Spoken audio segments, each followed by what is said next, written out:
Stand still in bright array, ye saints, here stand, ye angels armed, this day from battle rest.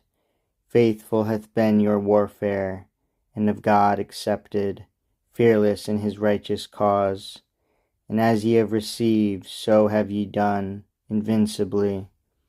But of this cursed crew the punishment to other hand belongs. Vengeance is his, or whose he sole appoints. Number to this day's work is not ordained, nor multitude. Stand only, and behold God's indignation on these godless, poured by me. Not you, but me, they have despised, yet envied. Against me is all their rage, because the Father, to whom in heaven's supreme kingdom and power and glory appertains, hath honoured me according to his will. Therefore to me their doom he hath assigned, that they may have their wish to try with me in battle which the stronger proves. They all, or I alone, against them, since by strength they measure all, of other excellence not emulous, nor care who them excels, nor other strife with them do I vouchsafe. So spake the Son, and into terror changed his countenance too severe to be beheld, and full of wrath bent on his enemies. At once the four spread out their starry wings, with dreadful shade contagious, and the orbs of his fierce chariot rolled, as with the sound of torrent floods, or of a numerous host. He on his impious foes right onward drove, gloomy as night. Under his burning wheels the steadfast empyrean shook throughout, all but the throne itself of God.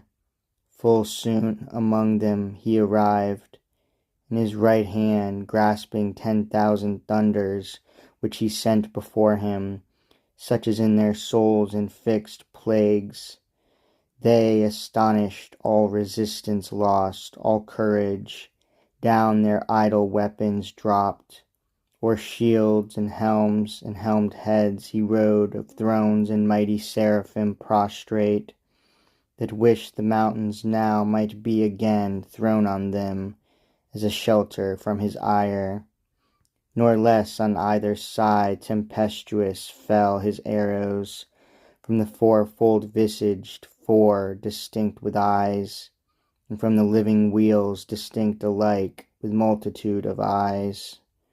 One spirit in them ruled, and every eye glared lightning, and shot forth pernicious fire among the accursed, that withered all their strength, and of their wonted vigour left them drained, exhausted, spiritless, afflicted, fallen. Yet half his strength he put not forth, but checked his thunder in mid-volley, for he meant not to destroy, but root them out of heaven. The overthrown he raised, and as a herd of goats or timorous flock together thronged, drove them before him thunderstruck, pursued with terrors and with furies, to the bounds and crystal wall of heaven, which, opening wide, rolled inward, and a spacious gap disclosed into the wasteful deep. The monstrous sight struck them with horror backward, but far worse urged them behind. Headlong themselves they threw down from the verge of heaven. Eternal wrath burnt after them to the bottomless pit. Hell heard the unsufferable noise. Hell saw heaven ruining from heaven, and would have fled affrighted, but strict fate had cast too deep her dark foundations, and too fast had bound. 9 days they fell, confounded chaos roared, and felt tenfold confusion in their fall. Through his wild anarchy so huge a rout encumbered him with ruin. Hell at last yawning received them whole, and on them closed. Hell, their fit habitation fraught with fire unquenchable, the house of woe and pain. Disburdened heaven rejoiced, and soon repaired her mural breach. Returning whence it rolled, sole victor, from the expulsion of his foes, Messiah his triumphal chariot turned, to meet him all his saints, who silent stood eye-witnesses of his almighty acts, with jubilee advanced. And as they went, shaded with branching palm, each order bright, sung triumph, and hymns sung victorious King, Son, heir, and Lord, to him dominion given, worthiest to reign. He, celebrated, rode triumphant through mid-heaven into the courts and temple of his mighty Father throned on high, who into glory him received, where now he sits at the right hand of bliss.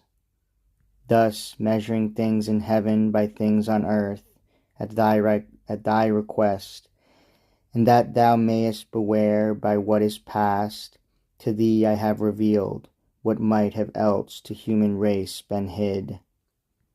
The discord which befell, and war in heaven among these angelic powers, and the deep fall of those too high aspiring, who rebelled with Satan, he who envies now thy state, who now is plotting how he may seduce thee also from obedience, that with him, bereaved of happiness, thou mayest partake his punishment, eternal misery, which would be all his solace and revenge, as a despite done against the Most High, thee once to gain, companion of his woe. But listen not to his temptations, warn thy weaker, let it profit thee to have heard, by terrible example, the reward of disobedience.